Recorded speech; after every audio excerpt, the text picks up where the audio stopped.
Yo guys, what is up? Welcome back to the new video. I'm the Casual Racing Gamer, and in today's video, we are going to be talking about ghosting. I'm going to give you my opinion on it in GT7 and what I think of it. And I put out a poll on the channel, and again, this is a small sample size when I do these polls, but I was actually surprised that more people were actually for it than against it. And I'm going to tell you why I am against it. In daily races, so, cars ghost, so you can actually drive through them if they wreck, if they spin, if some cars try to intentionally wreck you. Now, in the lower level lobbies, ghosting happens much more easily.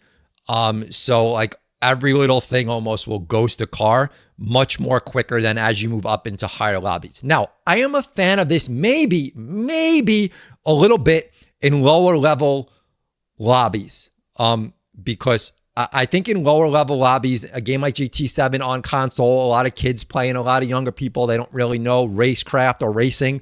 And some kids just like to, wreck other drivers. So I can understand it in lower lobbies because you have a lot of people that aren't really serious about it. They're not really interested in moving up into higher lobbies. So in order for other drivers to get out of there who are serious, I think ghosting has, there's a positivity there for ghosting in lower level lobbies.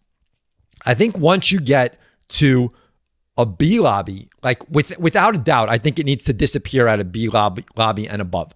Maybe even at a C lobby or maybe like a mid C where it's like, okay, we're getting rid of ghosting now, because wrecking cars and avoiding wrecks and avoiding cars spinning out is part of racing. Like you can't remove that aspect out of racing. I feel like they're removing a big part out of racing. Now, going even further than that, so car avoidance is part of racing. Car avoidance is a skill.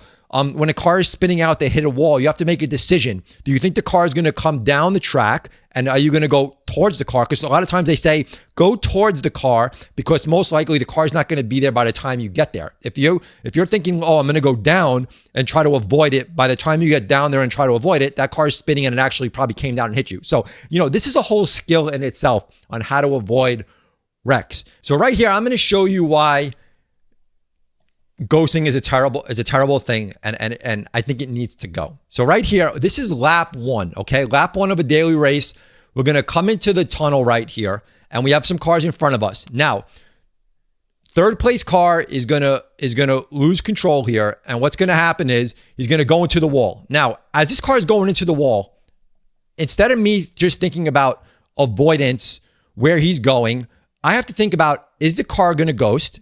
Do I start slowing down? Do I keep my momentum and keep my speed up and hope it ghosts? And there's, instead of trying to think about what this car is going to do, right? And there's cars behind me. So if this car doesn't ghost, right, in real life, it's going to wreck a lot of cars. So all cars need to start slowing down. But the point is, we have ghosting. So we don't know when the car is going to ghost, if it's going to ghost. If cars further back see it ghost before I see it, they're pedal to the metal, and I'm kind of trying to I'm braking, I'm slowing down, and it's giving other cars an advantage, right? So what's going to happen here is, as we come up here, I'm braking right now. I'm starting to slow down because I can't know if this car is going to ghost right here. So as we come up here, you can actually see the car ghost. Now, once I see this car ghost, I can then start my throttle again. But what happened here was I started slowing down, and because I didn't know if the car is going to ghost, I didn't want to ram into it. So if I slow down thinking like, okay, by the time I get there, I slow down, the car will be up the track. So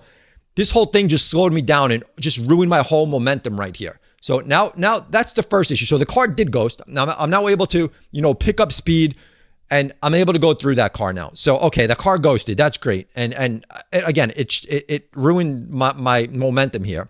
So now we're going to drive up here, and now we're going to, obviously other cars were able to take advantage of this. Now pulling in front of me he has two cars pulling in front of me, right? So now we're going to come into this left-hander on the straight, and now look what happens with the P4 car right here. Car hits the wall, comes right in front of me. Do you think this car ghosted?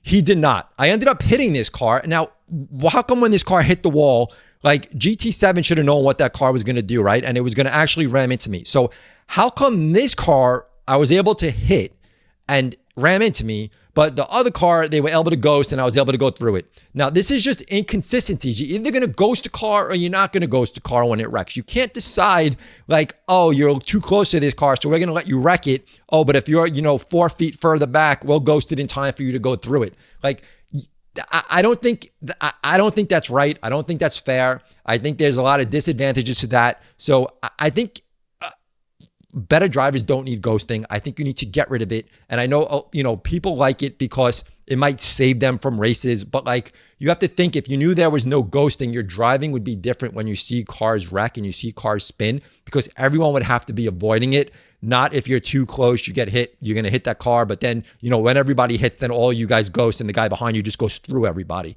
Like, that's not fair to the guy who was further back. And then all the cars in front of him just ghost away, and then he just goes through everybody. Like, he should have to avoid all those cars wrecking. He should have to go around it, he or she, I should say.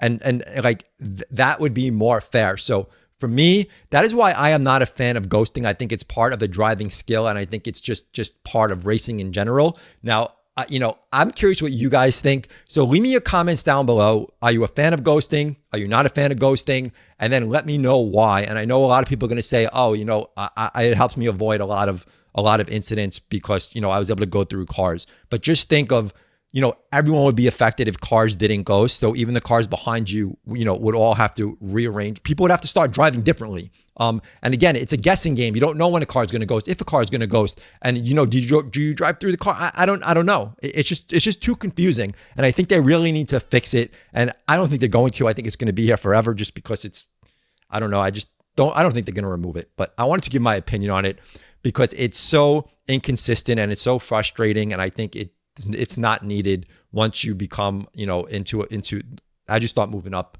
In your driver rating. But that's my opinion, guys. If you enjoyed the video, thumb it up, subscribe. We'll catch you on the next one. We out of here. Peace.